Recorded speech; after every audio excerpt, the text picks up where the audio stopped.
السلام علیکم، welcome to my YouTube channel. تو آج کی ایپیسوڈ نمبر 2 پیرے کامل کے موئز خلق کے بل چلتا ہوا اسے دوہرا ہو گیا۔ ان کے دونوں ہاتھ اپنے پیٹھ پر تھے۔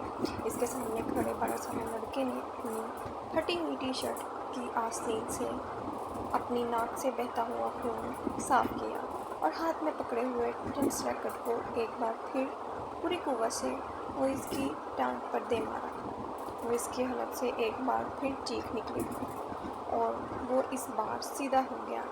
کچھ بے بسی بے یقینی کے عالم میں اس نے خود سے 2 سال چھوٹے بھائی کو دیکھا، جوان، بغیر کسی لحاظ اور مربت کے اسے اس ریکٹ سے پیٹ رہا تھا جو موئز کچھ دیر پہلے اسے پیٹنے کے لیے آیا تھا۔ اس ہفتے میں ان دونوں کے درمیان ہونے والا یہ تیسرا جھگڑا تھا اور تینوں بار جھگڑا شروع کرنے والا اس کا چھوٹا بھائی تھا۔ موئز اور اس کے تعلقات ہمیشہ ہی ناخوشگوار رہتے تھے۔ ان کا جھگڑا بچپن سے لے کر اب سے کچھ پہلے تک صرف زبانی کلامی باتوں اور دھمکیوں تک ہی محدود رہتا، مگر اب کچھ عرصے سے وہ دونوں ہاتھا پائی پر بھی اتر آئے تھے۔ آج بھی یہی ہوا۔ وہ دونوں اسکول سے اکٹھے واپس آئے تھے اور گاڑی سے اترتے ہوئے اس کے چھوٹے بھائی نے بڑی درستی کے ساتھ پیچھے ڈگی سے اس وقت اپنا بیگ کھینچ کر نکالا جب موئز اپنا بیگ نکال رہا تھا۔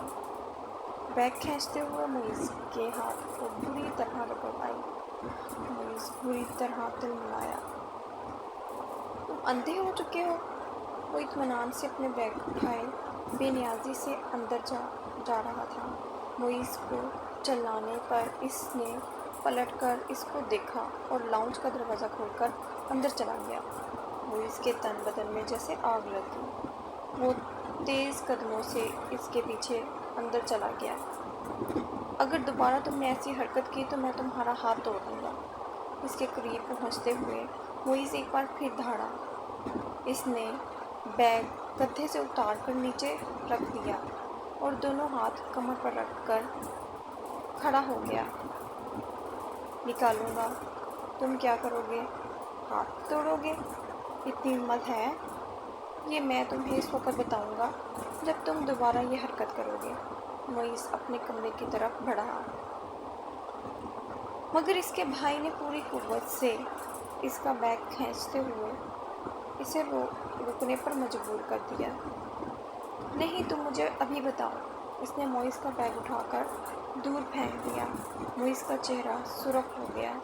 اس نے زمین پر پڑا ہوا اپنے بھائی کا بیگ اٹھا کر دور اچھال دیا۔ ایک لمحے کے انتظار کے بغیر اس نے بھائی نے پوری قوت سے موئز کی ٹانگ پر ٹھوکر ماری۔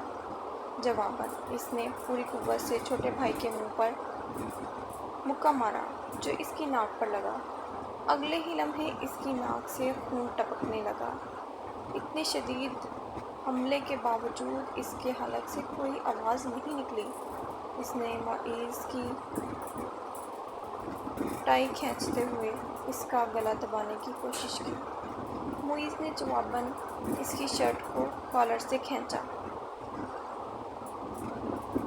اسے شرٹ کے پھٹنے کی آواز آئی۔ اس نے پوری قوت سے اپنے بھائی کی پیٹھ پر مکہ مارا۔ اس کے بھائی کے ہاتھ سے اس کی ٹائی نکل گئی۔ ٹھہرو، میں تمہیں اب تمہارا ہاتھ توڑ کر دکھاتا ہوں۔ موئز نے اسے گالیاں دیتے ہوئے لاؤنج کے ایک کونے میں پڑے ہوئے ایک ریکٹ کو اٹھا لیا اور اپنے چھوٹے بھائی کو مارنے کی کوشش کی، مگر اگلے ہی لمحے ریکٹ اس کے بھائی کے ہاتھ میں تھا۔ اس نے پوری قوت سے گھما کر اتنی برق رفتاری کے ساتھ اس ریکٹ کو موئز کے پیٹ میں مارا کہ وہ سنبھل یا خود کو بچا بھی نہیں سکا۔ اس نے یک کے بعد نگرے اس کی کمر اور ٹانگ پر ریکٹ برسا دیے۔ اندر سے ان دونوں کا بڑا بھائی اشتعال باہر لاؤنج میں آ گیا۔ کیا تکلیف ہے تم دونوں کو؟ گھر آتے ہی ہنگامہ شروع کر دیتے ہو۔ اس کو دیکھتے ہی چھوٹے بھائی نے اٹھایا ہوا ریکٹ نیچے کر لیا۔ اور تمہیں شرم نہیں آتی؟ اپنے بڑے بھائی کو مارتے ہو۔ اس کی نظر اب اس کے ہاتھ میں پکڑے ہوئے ریکٹ پر گئی۔ نہیں آتی، اس نے بڑی ڈٹائی کے ساتھ کہتے ہوئے ریکٹ ایک طرف اچھال دیا اور بڑی بے خوفی سے کچھ فاصلے پر پڑا وہ اپنا بیگ اٹھا کر اندر جانے لگا۔ معیز نے بلند آواز میں سیڑھیاں چڑھتے ہوئے اپنے چھوٹے بھائی سے کہا، تم کو اس کا خمیازہ بھگتنا پڑے گا۔ وہ ابھی تک اپنی ٹانگ پھیلا رہا تھا۔ شور، وائی ناٹ؟ ہاں، کیوں نہیں؟ ایک عجیب سی مسکراہٹ کے ساتھ سیڑھیوں کے آخری سیڑھی پر رک کر اس نے معیز سے کہا، اگلی بار تم بیٹ لے کر آنا۔ 10 سیکنڈ سے کچھ مزہ نہیں آیا۔ تمہاری کوئی ہڈی نہیں ٹوٹی۔ معیز کو غصہ آیا۔ تم اپنی ناک سنبھالو، وہ یقیناً ٹوٹ گئی ہوگی۔ معیز غصے کے عالم میں سیڑھیوں کو دیکھتا رہا جہاں کچھ دیر پہلے وہ کھڑا تھا۔ مس سمادرچرچ نے دوسری رو میں کھڑکی کے ساتھ پہلی کرسی پر بیٹھے ہوئے اس لڑکے کو چوتھی بار گھورا۔ وہ اس وقت بھی بڑی بے نیازی سے کھڑکی سے باہر دیکھنے میں مصروف تھا۔ وقتاً فوقتاً وہ باہر سے نظریں ہٹانا، ایک نظر مس سمادر کو دیکھتا، اس کے بعد پھر اسی طرح باہر جھانکنے لگتا۔ اسلام آباد کے ایک غیر ملکی اسکول میں وہ آج پہلے دن اس کلاس کی بائیولوجی پڑھانے کے لیے آئی تھیں۔ وہ ایک ڈپلومیٹ کی بیوی تھیں اور کچھ دن پہلے ہی اسلام آباد اپنے شوہر کے ساتھ آئی تھیں۔ ٹیچنگ ان کا پروفیشن تھا اور جس ملک میں ان کے شوہر کی پوسٹنگ ہوئی وہ وہاں سفارت خانے سے منسلک اسکولوں میں پڑھاتی رہیں۔ اپنے سے پہلے بائیولوجی پڑھانے والی ٹیچر مس میرین کی اسکیم آف ورک کو ہی جاری رکھتے ہوئے انہوں نے کلاس کے ساتھ کچھ ابتدائی تعارف اور گفتگو کے بعد دل اور نظام دوران خون کی ڈایاگرام رائٹنگ بورڈ پر بناتے ہوئے اسے سمجھانا شروع کیا۔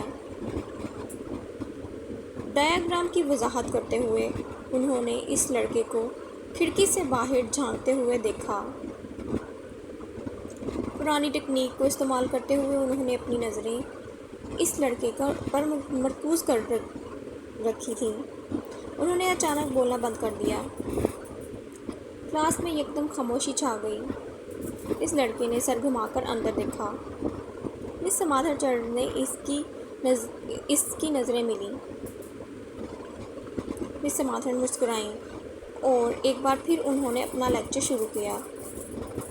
کچھ دیر تک انہوں نے اسی طرح بولتے ہوئے اپنی نظریں اس لڑکے پر رکھیں۔ جواب اپنے سامنے پڑی نوٹ بک پر کچھ لکھنے میں مصروف تھے۔ اس کے بعد مس سمادر نے اپنی توجہ کلاس میں دوسرے اسٹوڈنٹس پر مرکوز کر لی۔ ان کا خیال تھا کہ وہ خاصا شرمندہ ہو چکا ہے، دوبارہ باہر نہیں دیکھے گا، مگر صرف 2 منٹ کے بعد انہوں نے اسے ایک بار پھر کھڑکی سے باہر متوجہ دیکھا۔ وہ ایک بار پھر بولتے بولتے خاموش ہو گئیں۔ بلا تکلف اس لڑکے نے گردن موڑ کر پھر ان کی طرف دیکھا۔ اس بار مس سمادر مسکرائی نہیں بلکہ قدرے سنجیدگی سے اسے دیکھتے ہوئے ایک بار پھر لیکچر دینا شروع کر دیا۔ چند لمحے گزرنے کے بعد انہوں نے رائٹنگ بورڈ کو دیکھنے کے بعد دوبارہ اس لڑکے کو دیکھا تو وہ ایک بار پھر کھڑکی سے باہر کچھ دیکھنے میں مصروف تھا۔ اس بار غیر محسوس طور پر ان کے چہرے پر کچھ ناراضگی نمودار ہوئی۔ وہ کچھ جھنجھلاتے ہوئے خاموش ہوئیں اور ان کی خاموش ہوتے ہی اس لڑکے نے کھڑکی کے باہر سے اپنی نظریں ہٹا کر ان کی طرف دیکھا۔ اس بار اس لڑکے نے ماتھے پر بھی کچھ شکنی تھی۔ ایک نظر مس سمادر کو ناگواری سے دیکھ کر وہ ایک بار پھر کھڑکی سے باہر دیکھنے لگا۔ اس کا انداز اس قدر توہین آمیز تھا کہ مس سمندر چرچ کا چہرہ سرخ ہو گیا۔ سلاد، تم کیا دیکھ رہے ہو؟ انہوں نے سختی سے پوچھا۔ نتھنگ، ایک لفظی جواب آیا۔ وہ اب چھپی ہوئی نظروں سے انہیں دیکھ رہا تھا۔ تمہیں پتہ ہے میں کیا پڑھا رہی ہوں؟ ہوپ سو، اس نے اتنے رود انداز میں کہا کہ سمانتھا چرچ نے یکدم ہاتھ میں پکڑا ہوا مارکر کیپ سے بند کر کے ٹیبل پر پھینک دیا۔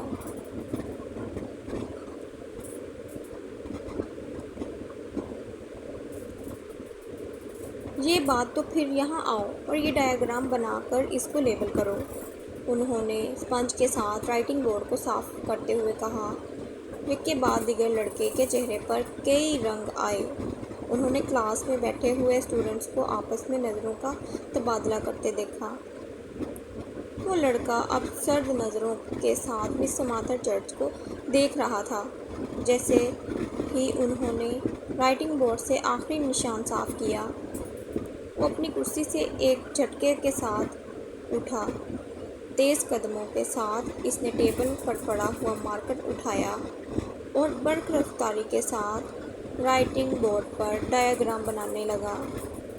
پورے 2 منٹ 7 سیکنڈ کے بعد اس نے مارکر پر کیپ لگا کر اسے میز پر اسی انداز میں اچھالا جس انداز میں مس سمانتھا چرچ نے اچھالا تھا، اور سمانتھا کی طرف دیکھے بغیر اپنی کرسی پر آ کر بیٹھ گیا۔ مس سمانتھا چرچ نے اسے مارکر اچھالتے یا اپنی کرسی کی طرف جاتے نہیں دیکھا۔ وہ بے یقینی کے عالم میں رائٹنگ بورڈ پر 3 منٹ سے بھی کم عرصہ میں بنائے جانے والے لیبل ڈایاگرام کو دیکھ رہی تھی جسے بنانے میں انہوں نے 10 منٹ لیے تھے، اور وہ ان کی ڈایاگرام سے زیادہ اچھی تھی۔ وہ کہیں بھی معمولی سی غلطی بھی نہیں ڈھونڈ سکیں۔ کچھ خفیف سی ہوتے ہوئے انہوں نے گردن موڑ کر ایک بار پھر اس لڑکے کو دیکھا۔ وہ پھر کھڑکی سے باہر دیکھ رہا تھا۔ وسیم نے تیسری بار دروازے پر دستک دی۔ اس بار اندر سے امامہ کی آواز آئی۔ امامہ، میں ہوں، دروازہ کھولو۔ وسیم نے دروازے سے اپنا ہاتھ ہٹاتے ہوئے کہا۔ اندر خاموشی چھا گئی۔ کچھ دیر بعد دروازے کا لاک کھلنے کی آواز سنائی دی۔ وسیم نے دروازے کے ہینڈل کو گھما کر دروازہ کھول لیا۔ امامہ اس کی جانب پشت کیے اپنے بیڈ کی طرف بڑھی۔ تمہیں اس وقت کیا کام آن پڑا ہے مجھ سے؟ آخر تم اتنی جلدی دروازہ کیوں بند کر لیا ہے؟ ابھی تو 10 ہی بجے ہیں۔ وسیم کمرے میں داخل ہوتے ہوئے، بس نیند آ رہی تھی مجھے، وہ بیڈ پر بیٹھ گئی۔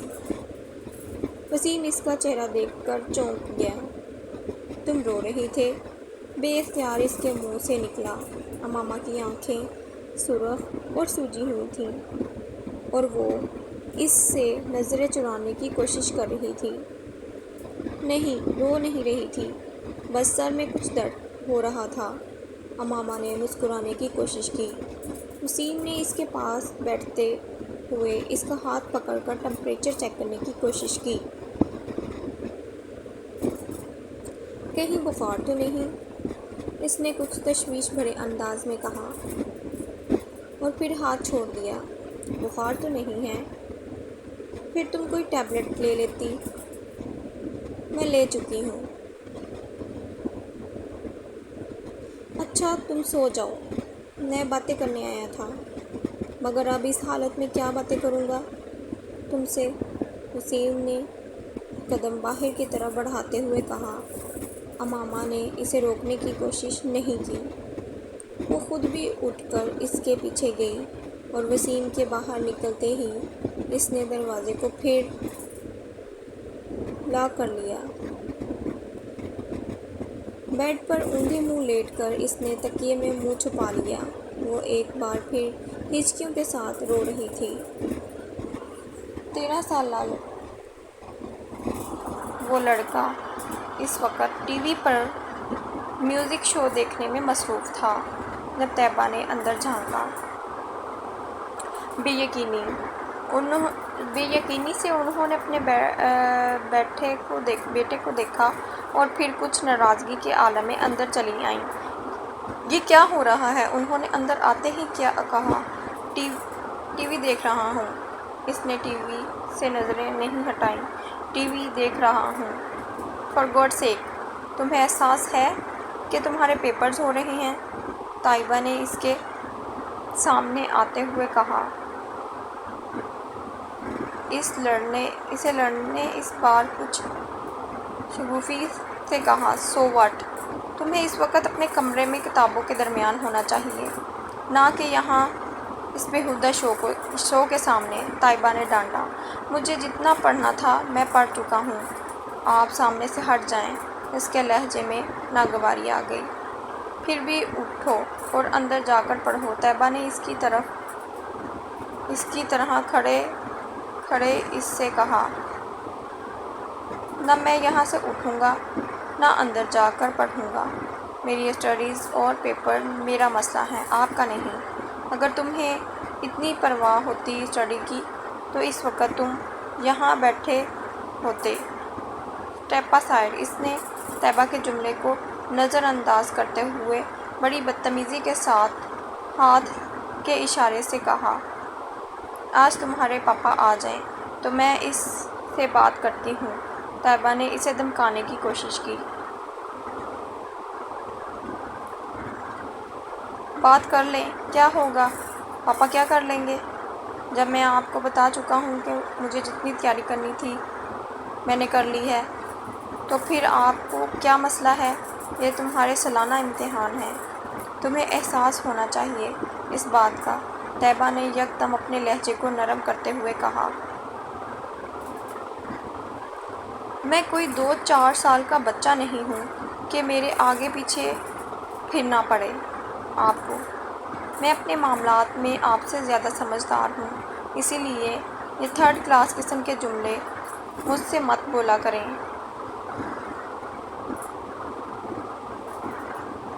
اسٹڈی پر دھیان دو، اس وقت تمہیں اپنے کمرے میں ہونا چاہیے۔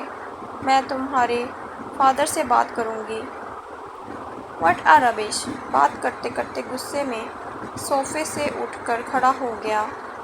ہاتھ میں پکڑا ہوا ریموٹ اس نے پوری قوت سے سامنے والی دیوار پر دے مارا اور پاؤں پٹکتا ہوا کمرے سے باہر نکل گیا۔ طیبہ کچھ بے بسی اور خوف کے عالم میں اس کمرے سے باہر نکلتا ہوا دیکھتی رہی۔ رومینا فرانسس نے اپنے ہاتھ میں پکڑے پیکٹ میز پر رکھتے ہوئے ایک نظر ہال میں دوڑائی۔ پیپر شروع ہونے میں ابھی 10 منٹ باقی تھے اور ہال میں موجود اسٹوڈنٹس کتابیں، نوٹس اور نوٹ بکس پکڑے تیزی سے صفحے آگے پیچھے کرتے ان پر آخری نظر ڈال رہے تھے۔ ان کی جسمانی حرکات سے ان کی پریشانی اور اضطراب کا اظہار ہو رہا تھا۔ رومینا فرار لیے ایک بہت مانوس سین تھا۔ پھر ان کی نظریں ہال کے تقریباً درمیان میں بیٹھے ہوئے سالار پر جا ٹھہریں۔ 25 اسٹوڈنٹس میں اس وقت وہ واحد اسٹوڈنٹ تھا جو اطمینان سے اپنی کرسی پر ٹانگ رکھے بیٹھا تھا، ایک ہاتھ میں اسکیل پکڑے آہستہ آہستہ اسے اپنے جوتے پر مارتے ہوئے وہ اطمینان سے ادھر ادھر دیکھ رہا تھا۔ رومینا کے لیے یہ سین بھی نیا نہیں تھا۔ اپنے 7 سالہ کیریئر میں انہوں نے پیپرز کے دوران سالار کو اسی بے فکری اور لاپرواہی کا مظاہرہ کرتے پایا تھا۔ 9:02 پر انہوں نے سالار کے پاس سے گزرتے ہوئے اسے ایم سی کیوز پر مبنی آبجیکٹیو پیپر تھمایا۔ 30 منٹ کے بعد اسے وہ پیپر ان سے لینا تھا۔ 9:10 پر انہوں نے سالار کو اپنی کرسی سے کھڑا ہوتے ہوئے دیکھا۔ اس کے کھڑے ہوتے ہی ہال میں اس سے پیچھے موجود تمام اسٹوڈنٹس نے سر اٹھا کر اسے دیکھا۔ وہ پیپر ہاتھ میں لیے رومینا فرانسس کی طرف جا رہا تھا۔ رومینا کے لیے یہ بھی نیا سین نہیں تھا، وہ پہلے بھی یہی کچھ دیکھتی آئی تھیں۔ تمہیں منٹ میں حل کیا جانے والا پیپر وہ 8 منٹ میں حل کر کے ان کے سر پر کھڑا تھا۔ پیپر کو دوبارہ دیکھ لو۔ انہوں نے یہ جملہ اس سے نہیں کہا، وہ جانتی تھیں اس کا جواب کیا ہوگا۔ میں دیکھ چکا ہوں۔ وہ اگر ایک بار پھر پیپر دیکھنے پر مجبور کرتی تو وہ ہمیشہ کی طرح پیپر لے کر جا کر اپنی کرسی کے ہتھے پر رکھ کر بازو سینے پر لپیٹ کر بیٹھ جاتا۔ انہیں یاد نہیں تھا کبھی اس نے ان کے کہنے پر پیپر کو دوبارہ چیک کیا ہو، اور وہ یہ تسلیم کرتی تھیں کہ اسے اس کی ضرورت بھی نہیں تھی۔ اس کے پیپر میں کسی ایک بھی غلطی کو ڈھونڈنا بہت مشکل کام تھا۔ انہوں نے ایک ہلکی سی مسکراہٹ کے ساتھ اس کے ہاتھ سے پیپر پکڑ لیا۔ تم جانتے ہو سلار، میری زندگی کی سب سے بڑی تمنا کیا ہے؟ انہوں نے پیپر پر نظر ڈالتے ہوئے کہا کہ میں تمہیں 30 منٹ کا پیپر 30 منٹ کے بعد سبمٹ کرواتے ہوئے دیکھوں۔ وہ ان کی بات پر خفیف سے انداز میں مسکرایا۔ آپ کی یہ خواہش اس صورت میں پوری ہو سکتی ہے میم، اگر یہ پیپر 1.5 سال کی عمر میں حل کرنے بیٹھوں۔ 150 سال کی عمر میں حل کرنے بیٹھوں؟ نہیں، میرا خیال ہے 150 سال کی عمر میں تم یہ پیپر 10 منٹ میں کرو گے۔ اس بار وہ ہنسا اور واپس مڑ گیا۔ رومینا فرانس نے ایک نظر اس کے پیپر کی صفحات کو الٹ پلٹ کر دیکھا۔ ایک سرسری سی نظر بھی انہیں یہ بتانے کے لیے کافی تھی کہ وہ اس پیپر میں کتنے نمبر گنوائے گا۔ 0۔ سلمیٰ نے اپنی بیٹی کے ہاتھوں میں گفٹ پیپر میں لیتے ہوئے پیکٹ کو حیرانی سے دیکھا۔ یہ کیا ہے اماما؟ تم تو مارکیٹ گئی تھی، شاید کچھ کتابیں لینی تھیں تمہیں؟ ہاں امی، مجھے کتابیں ہی لینی تھیں، مگر کسی کو تحفے میں دینے کے لیے۔ کس کو تحفہ دینا ہے؟ وہ لاہور میں ایک دوست ہے، میری اس کی سالگرہ ہے، اسی لیے خریدا ہے۔ کورئیر سروس کے ذریعے بھجوا دوں گی، کیونکہ مجھے تو ابھی یہاں رہنا ہے۔ لاؤ پھر مجھے دے دو یہ پیکٹ، میں وسیم کو دوں گی، وہ بھجوا دے گا۔ نہیں امی، میں ابھی نہیں بھجواؤں گی، ابھی اس کی سالگرہ کی تاریخ نہیں آئی۔ سلمیٰ کو لگا جیسے وہ یکدم گھبرا گئی ہے۔ انہیں حیرانی ہوئی، کیا یہ گھبرانے والی بات تھی؟ 3 سال پہلے اماما کی وجہ سے انہیں بہت زیادہ پریشانی کا سامنا کرنا پڑا تھا۔ نہیں، انہیں اور ان کے شوہر باشم کو۔ وہ تب اپنی بیٹی کے بارے میں بہت فکر مند تھیں، اور ہاشم ان سے زیادہ، مگر پچھلے 3 سال میں سب کچھ ٹھیک ہو گیا تھا۔ وہ دونوں اب اس کی طرف سے مکمل طور پر مطمئن تھے۔ وہ جانتی تھیں اماما اسد کو پسند کرتی ہے، اور صرف وہی انہیں اسد کو کوئی بھی پسند کر سکتا ہے۔ وہ ہر لحاظ سے ایک اچھا لڑکا تھا۔ وہ یہ بھی جانتی تھیں کہ وہ اسد سے نسبت طے ہونے پر بہت خوش ہوئی۔ اسد نے اس کے درمیان پہلے بھی خاصی دوستی اور بے تکلفی تھی، مگر بعض دفعہ انہیں لگتا جیسے وہ وقت گزارنے کے ساتھ ساتھ بہت چپ ہوتی جا رہی ہے۔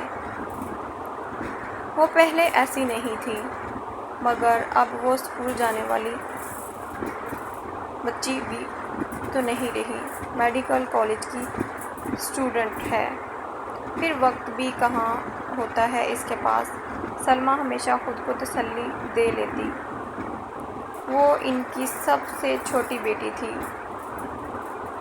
بڑی دونوں بیٹیوں کی وہ شادی کر چکی تھیں، ایک بیٹے کی بھی شادی کر چکی تھیں، جبکہ 2 بیٹے اور اماما غیر شادی شدہ تھے۔